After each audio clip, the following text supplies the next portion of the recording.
अध्याय 4 चुनावी राजनीति चुनाव क्यों चुनाव प्रणाली। निर्वाचन क्षेत्र मतदाता सूची उम्मीदवार का नामांकन मतदान और मतगणना।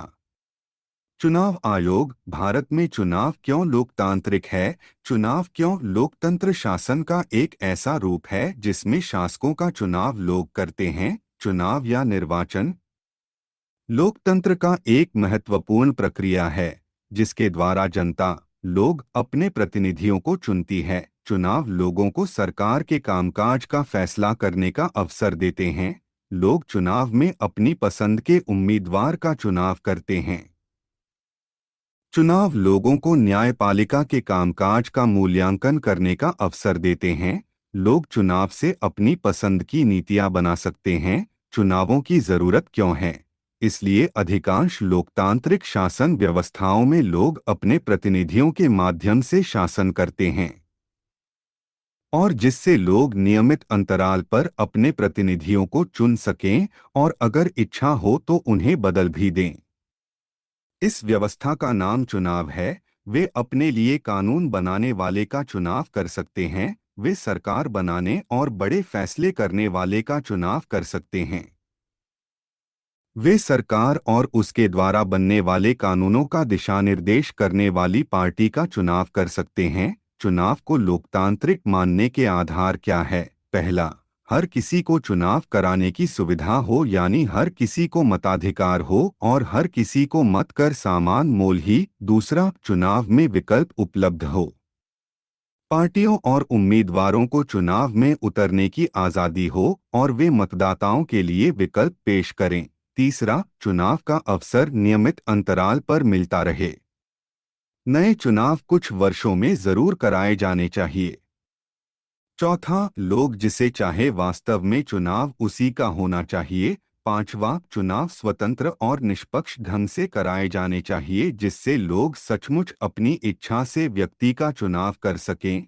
राजनैतिक प्रतिद्वंद्विता, नियमित चुनावी मुकाबले का लाभ राजनैतिक दलों और नेताओं को मिलता है। लोगों की इच्छा के अनुसार मुद्दों को उठाया तो उनकी लोकप्रियता बढ़ेगी। अपने कामकाज से मतदाताओं को संतुष्ट करने में असफल रहते हैं तो वे अगला चुनाव नहीं जीत सकते। चुनाव प्रणाली आम चुनाव भारत में चुनाव अथवा निर्वाचन लोकतंत्र का एक महत्वपूर्ण हिस्सा है। एक नियमित अंतराल पर होने वाले चुनावों को आम चुनाव कहते हैं। लोकसभा और विधानसभा हर 5 वर्ष में चुनाव होते हैं। उपचुनाव कई बार सिर्फ एक क्षेत्र में चुनाव होता है जो किसी सदस्य की मृत्यु या इस्तीफे से खाली हुआ होता है। मृत्यु हो जाना, इस्तीफा दे देना किसी कारणवश सदस्य का अयोग्य घोषित हो जाना आदि। चुनाव क्षेत्र लोकसभा चुनाव के लिए देश को 543 निर्वाचन क्षेत्रों में बांटा गया है। हर क्षेत्र से चुने गए प्रतिनिधियों को सांसद एमपी सदस्य कहते हैं। प्रत्येक राज्य को उसकी विधानसभा की सीटों के हिसाब से बांटा गया है। इन सीटों से निर्वाचित प्रतिनिधियों को विधायक मला कहते हैं। पंचायतों और नगरपालिका के चुनावों को कई वार्डों में बांटा जाता है। निर्वाचन क्षेत्र चुनाव के उद्देश्य से देश को अनेक क्षेत्रों में बांट लिया गया है। इन्हें निर्वाचन क्षेत्र कहते हैं। एक क्षेत्र में रहने वाले मतदाता अपने एक प्रतिनिधि का चुनाव करते हैं। आरक्षित निर्वाचन क्षेत्र संविधान निर्माताओं ने कमजोर वर्गों के लिए आरक्षित निर्वाचन क्षेत्र की विशेष व्यवस्था का प्रबंधन किया। आरक्षित क्षेत्रों में केवल अनुसूचित जाति और अनुसूचित जनजाति चुनाव लड़ सकते हैं। लोकसभा में अनुसूचित जाति एससी के लिए 84 सीटें हैं। अनुसूचित जनजाति संठ के लिए 47 सीटें हैं। स्थानीय चुनाव में पंचायत और नगरपालिका में पिछड़े वर्गों ओबीसी को आरक्षण मिला है।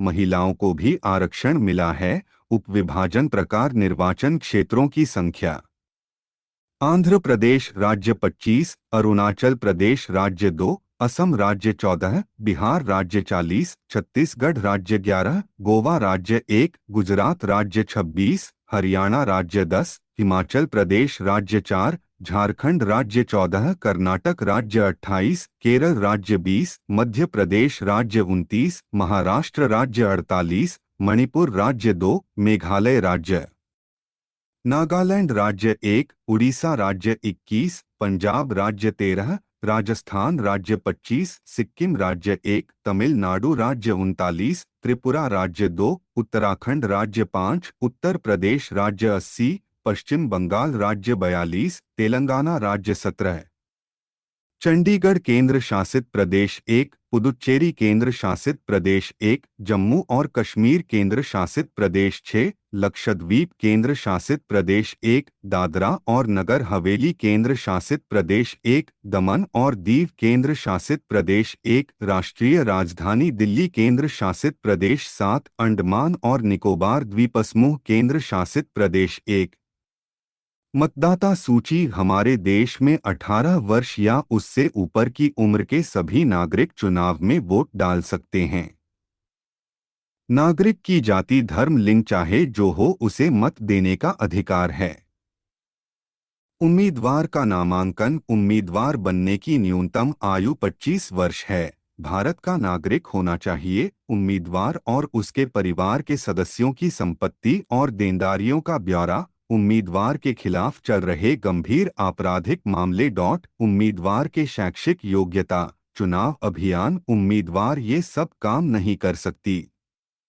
मतदाता को प्रलोभन देना, घूस देना या धमकी देना उनसे जाती है। धर्म के नाम पर वोट मांगना, चुनाव अभियान में सरकारी संसाधनों का इस्तेमाल करना, लोकसभा चुनाव में एक निर्वाचन क्षेत्र में 25 लाख या विधानसभा चुनाव में 10 लाख रुपए से ज्यादा खर्च करना, आचार संहिता, चुनाव प्रचार के लिए किसी धर्म स्थल का उपयोग, सरकारी वाहन, विमान या अधिकारियों का चुनाव में उपयोग, चुनाव की अधिघोषणा हो जाने के बाद मंत्री किसी बड़ी योजना का शिलान्यास, बड़े नीतिगत फैसले या लोगों को सुविधाएं देने वाले वायदे नहीं कर सकते।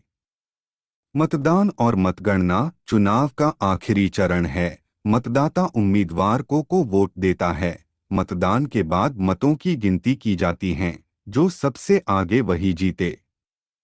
भारत में चुनाव लोकतांत्रिक है। चुनाव आयोग भारत में निष्पक्ष चुनाव संपन्न कराने के लिए एक आयोग का गठन किया जाता है। चुनाव आयोग कहलाता है।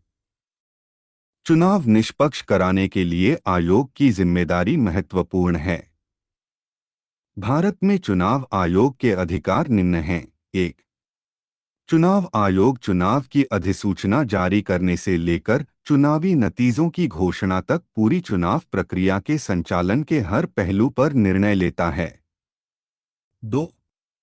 यह आदर्श चुनाव संहिता लागू करता है और इसका उल्लंघन करने वाले उम्मीदवारों और पार्टियों को सजा देता है। 3. चुनाव के दौरान निर्वाचन आयोग सरकार को दिशा निर्देश मानने का आदेश दे सकता है।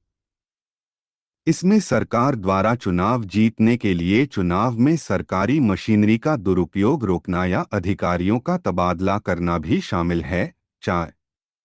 चुनाव ड्यूटी पर तैनात अधिकारी सरकार के नियंत्रण में न होकर निर्वाचन आयोग के अधीन काम करते हैं। मुख्य चुनाव आयुक्त भारत मुख्य चुनाव आयुक्त सुशील चंद्रा 13 अप्रैल 2021 से, नामांकनकर्ता भारत सरकार, नियुक्तिकर्ता भारत के राष्ट्रपति, अवधि काल 6 वर्ष या 65 वर्ष की आयु तक, जो भी पहले हो। भारत में राष्ट्रीय मतदाता दिवस प्रत्येक वर्ष 25 जनवरी को मनाया जाता है। इसके मनाए जाने के पीछे निर्वाचन आयोग का उद्देश्य था कि देश भर के सभी मतदान केंद्र वाले क्षेत्रों में प्रत्येक वर्ष उन सभी पात्र मतदाताओं की पहचान की जाएगी जिनकी उम्र 1 जनवरी को 18 वर्ष हो चुकी होगी।